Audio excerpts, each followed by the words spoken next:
thang len sanga la pubiak chhona ta in chan na kha an bi chiang le donanga tun hi avoi ni na ani to dona mani langlawn han ti le photila ale peka te chuan mel cheve te mani la kan lang vele luau to tura nga yila kala enge moka boy puya ka ti felman la awanga hetianga siam tamai hi kania ti kha kan soi hrim do a tin video hi a seilu tok hian ngai thla kan in oma tuna po hian topic pakhat engemaw bible chang pahnih khat te chung vela chula chuakin han soyanga khanga khan tlem zong kan comment nga kan du to kanga minute somni bor vela mot ani le ringa chutiang ani lo chuan ke ya tong phei hi chu ati deuh chiar chuara ngai thak te hre ama han se chil ve deuh boka tong da na in ang lawa ophoi te in ang lawa ngai thak an nuam lo hian ka ringa mo chu wangin toy thei ang berin ngai thak ni nom lo tok vela ti kan tum don ani engpo ni se ngai thale phatang o alangani ti kha ni le ta selangin a tha o me tin adang le a chuan khalai chung changa khan han soi bel le du kan nei lai chu e thoma le kleopa te thian dun emau ko ko nga thian dun kal te kha pubiak chona soi ang khan piang thar dik tak anga asoi ang khan lo piang thar ta po ni ta sela in tiang o lo piang thar tak tak ta po ni ta sela iso van londona athu cha tlang awina a aw khallo anla ni ta tho tho kan manem o kan sei thale teang lali so krista van londona chanchin thai hil ula aringa baptisma changchu chan daminan omanga aring lo ro chu thiam lo changin omang ti tlang aw khan emau khokonga thian dun kal le thoma te hi a aw khal lo bani chumi om je chu antan he mi an pubiak chhodana an piang thar tia soina bung le changa hian antan chan man ngai na lo om lo asan chu tlang a wala aw tat lo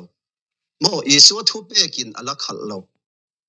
amara chu thu pekin a khal to nu tlang a win a aw khal to nu pentecost ni nulama tan ro chuan chanchin tharinga chumi chanchin tharin na awanga baptisma chan chu chan dam na ani tata wangin kan chan nge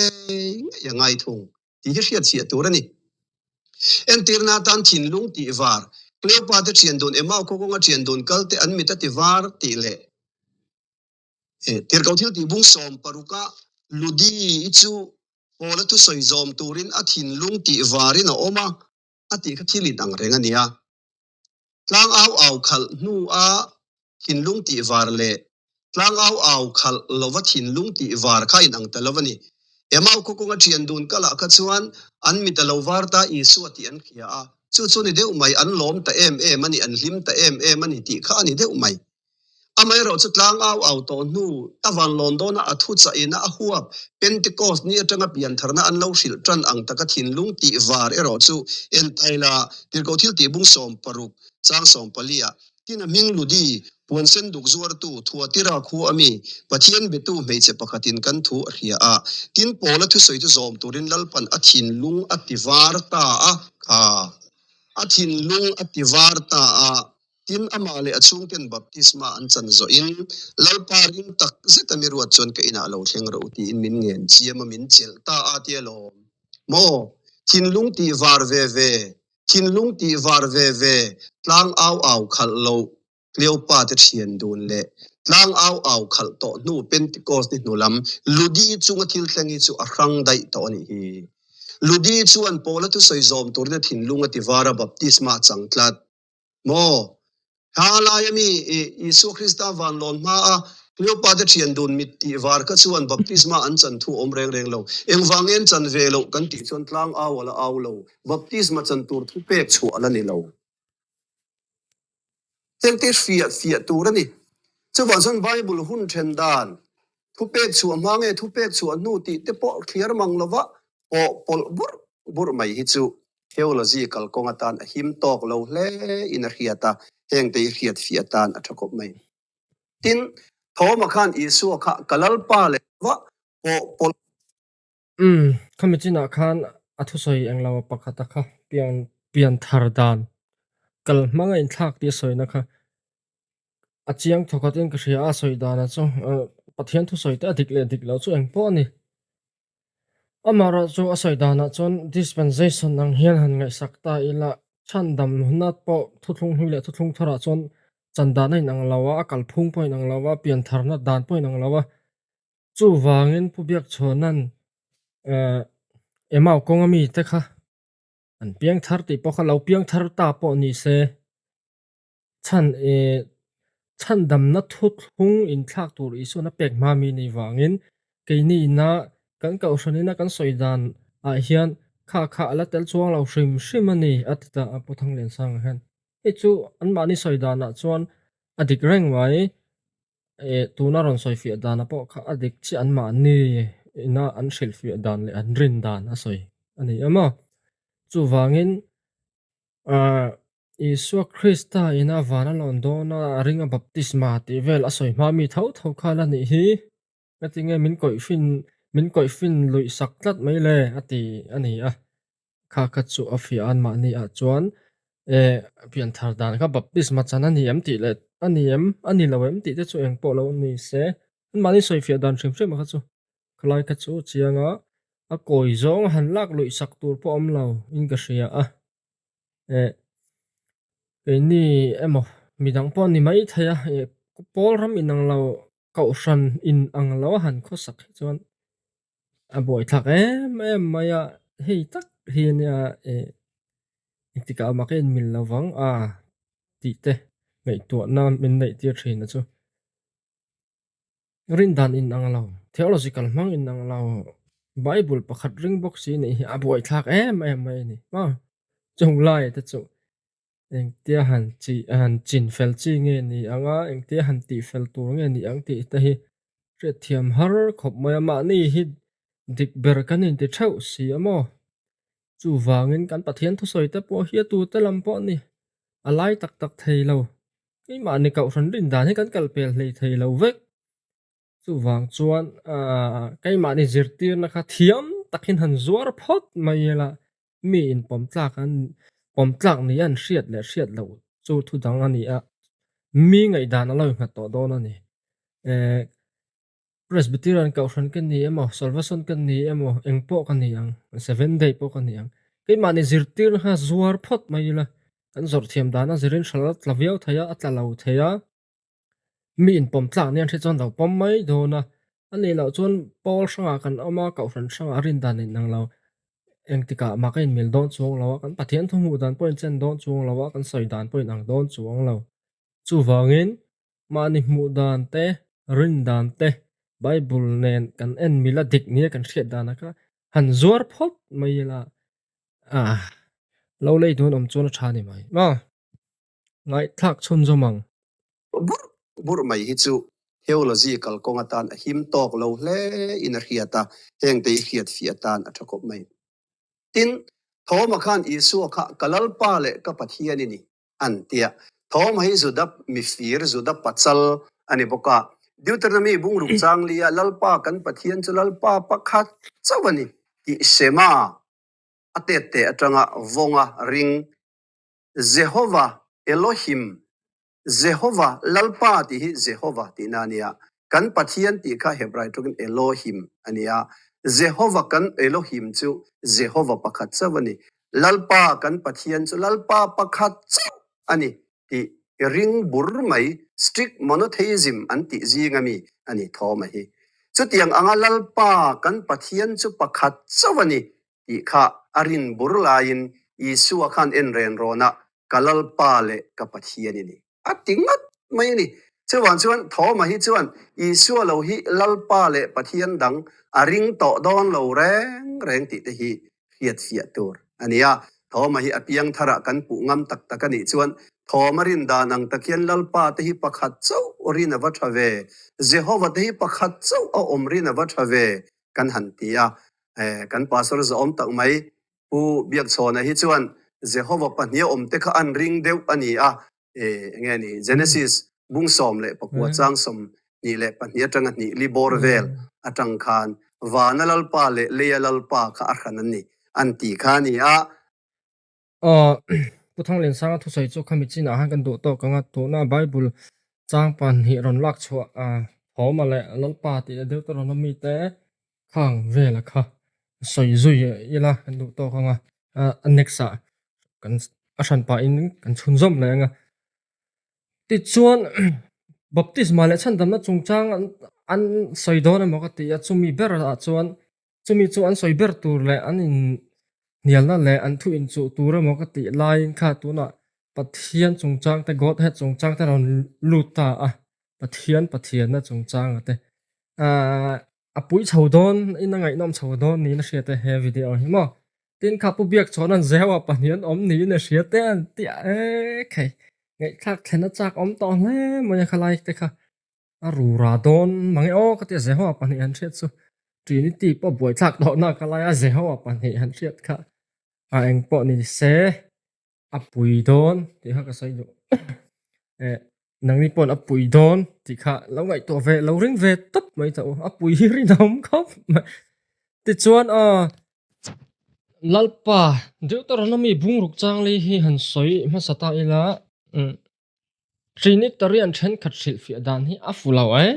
mai ni he lai hi chu trinitarian kenya kai po thawa ama ero chu diklau to ka pathian thu hril fi hi thurin so nge na na man tum chi ni lo reng Christian theologian tan akhati lai heb rai tong lalpa pakhati soinga ekhot anti mi lamdan taka shalawa khami thumal kha pum khat soina unity soina po ani ve thaya wang hiang mana tang to in he deuteronomy bungruk changli apo tiang hian ekhot manga unity ti na ne hi tia hril fia khan omani Christian theologian jinga tun nai thil ni reng lawa chung chu heb rai pachal Moses Maimonai thakhan ashriat khan heb rai text che engamo an zia ve khan an siam khan ikho ta kha ya khit ti khan thak ani khang te kha thil om dan chu ni ve re ani kha nge afir fiak ve deuh po ni mai theye Christian rin dan mer lu theina om mi lo tur khan an siam ta po du ni om tak ani ma ro chu khat che ti kha atul hian gan shelo khopa ke chon ma achan chu bible chu hian khami khot ringot apo kha pakhat mal soina te pakhat mal ti khami tongkam ka ho ne pakhat ti tok vewa pakhat chau soina te numerical value 1 ma numerical 1 tiang chi solid 1 adang tel la pakhat ngoi soina te ni theita ti chuan unique dang lambi pi na te alone chau ti na te ma only ti na te ni chu bible kan hu ni hebrai bible nge hian om zia chuan subject zer khan kha uan ti na hril fia kha uan ti na hril fia zer khan uan om zia kha adang lam ti na ne hei greek tonga te poni pakhat soina nei nuala maya heis hen tiang chi te oma chung po chu an man por vek ani greek po thawa ti chuan deuteronomy bungruk changli khan ngai to ula lalpa ti lo oma hi zehawa ti na chu ani mi alawa om zia shima chon Jehovah ti ni hebrai teksa chuan lalpa tia alo om thin chan mizo bible la english alo om chan chu hebrai ho in pathian ming lam mai an hre an ser ema wangin an ma ni tanaka pathian ming lo in jiana pianga khan ming tak lam loin adonai ti khan an share ta thina chu wanga tiang alo om chau kha ni hebrai tak chuan Yawe ti kha in ziak chu ni Yawe ti om zia chu lalpa ti na ni lova om to om meka la om tura ti na ni an ti chu Angar's Bible Dictionary te le Zudarabi te Living Judaism ti ziak tu te le mit Bible Dictionary ya ziak chu an ziak ta thup chu soi da ni Yawe ti ming om zia kha chu wang lalpa ti na chu ni lo ti lai kha theta ila ti chuan chu ming chu engang ming nge ni ti lai kha hriat a thul ta ni hmasa bera chuan hming bik kan tiang chi proper noun ni proper noun ro ro a po mimal hming kan tiang chi personal name ani le ani ti chuan hebrai ho pathian personal name chu Yahweh ani tina ni ta mi pakhat ani ma mi pakhat hming ti chuan chu Yahweh kan pathian chu Yahweh pakhat ani ti chu engti na nge nia rama kan thian pa chu rama pakhat ani ti ta ila chu ang chu ni ta ni personal name ani mi awangin chu wangin subject a soi bera khalal pa kan pathiana atia kha mi pakhat ania a hming po kha personal name ani bok si chuan eng ti kong zo ma en subject complement ve la one lo ma kha compound na te unity ti ani thei lo hrim hrim ti na ni ta ni an tir nan I khat thawa kha we are one kan ti ang chi vela khan mang ta ila khatianga chuan subject ka plural ani wangin one kha unity ti na ni do na compound subject alo ni plural subject mo compound subject mo ni chuan heta subject complement a khan a soi fia le tu atikim tu a khan one khalo om po ni se unity ti na ni to do na ni ma chung chu thil om da na ni a enga ma i khot ta hmana wangin compound na ni unity ni ti thla ve rok hi chu fulo hle maya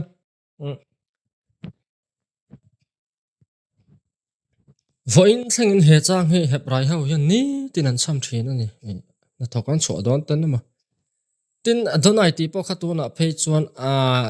an tanak an share hian adonai pon ti to lawa hasem ten ti ni ma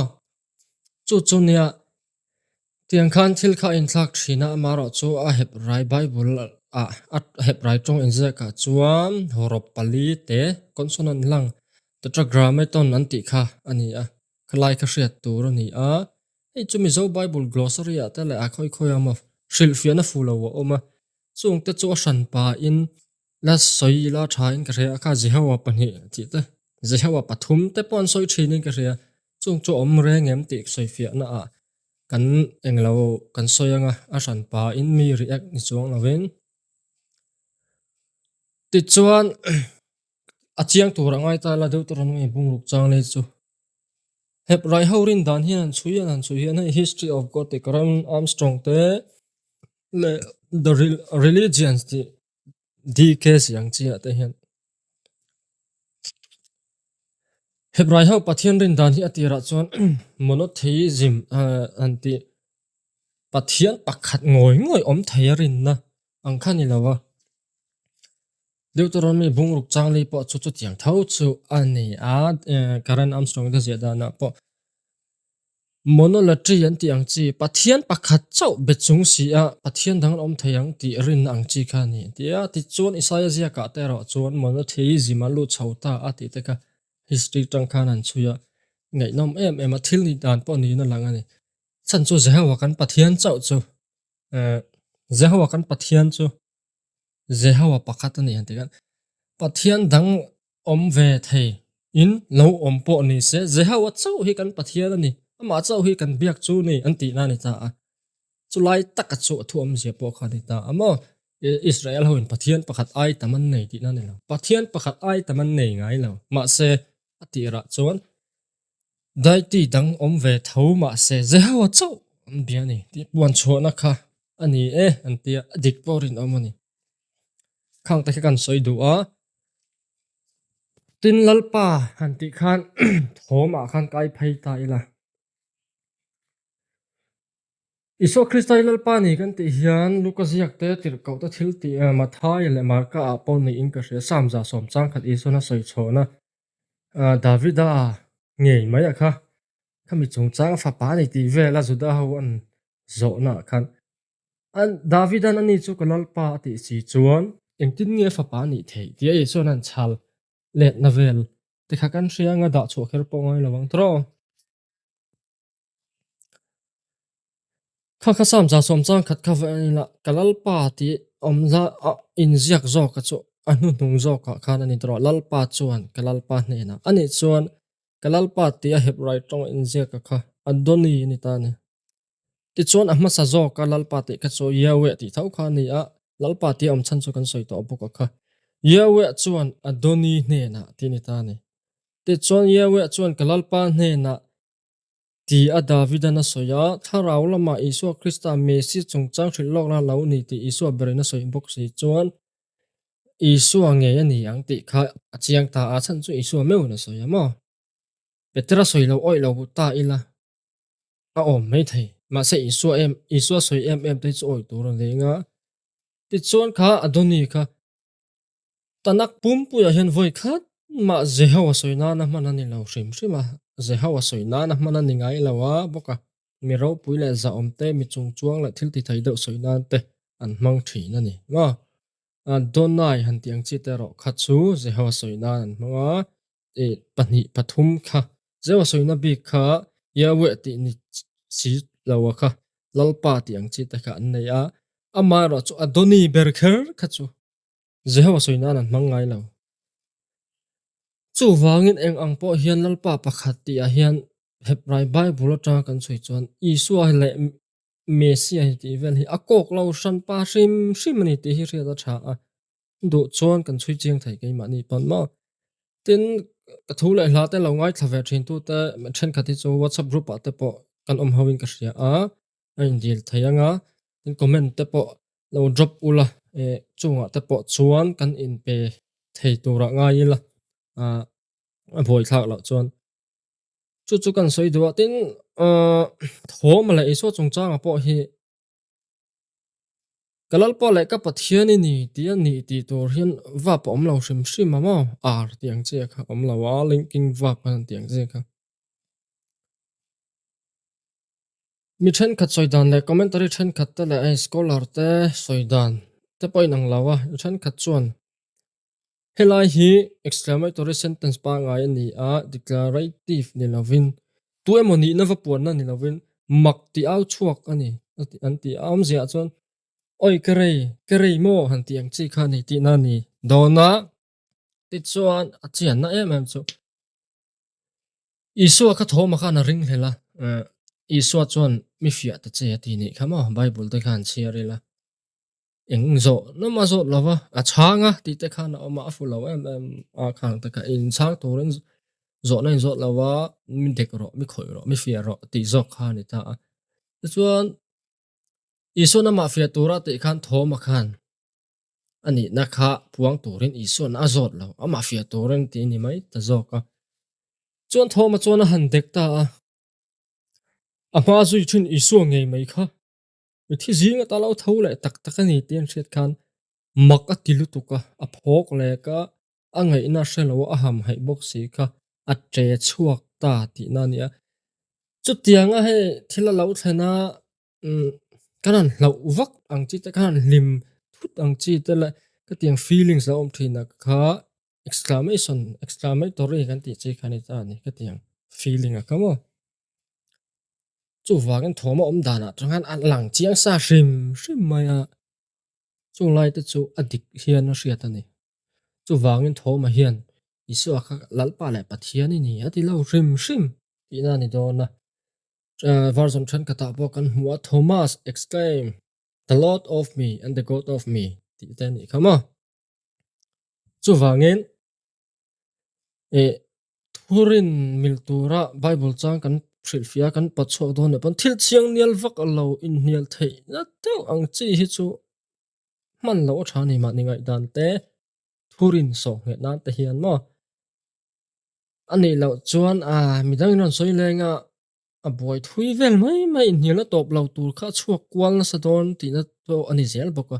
chu wangin follow thina henga po hi khang lo po kha oneness le trinity lama mo atu ve tan po tran chan tur ta mang thil chiang ni lo tran chan kha atu lem lo tin ngai to tur chu Isu a hi pathian Jehovah kha ni hian a in chal nga yem voi khatta la in chalem chung te chu zo na chan nge tur ani ta Isua khai lo in chal ta se eng tin nge ni lo in chal chon thoma soi po kha dik thai lo in chal chon thoma soi dik lo emo chu wang thoma soi po kha arti te am lo kan tia eng nge mo kha kan soi ni a en adu chuan khang te polo zir chen vele ni se Isua ber hian chiang don tum khat chu engi ni pathian Jehovah chu ni am ti khan asoi na ne ya mo Bible kan hmuwa chung te chu nakina kan la soi phayang kina ka ngai thak chak to la chu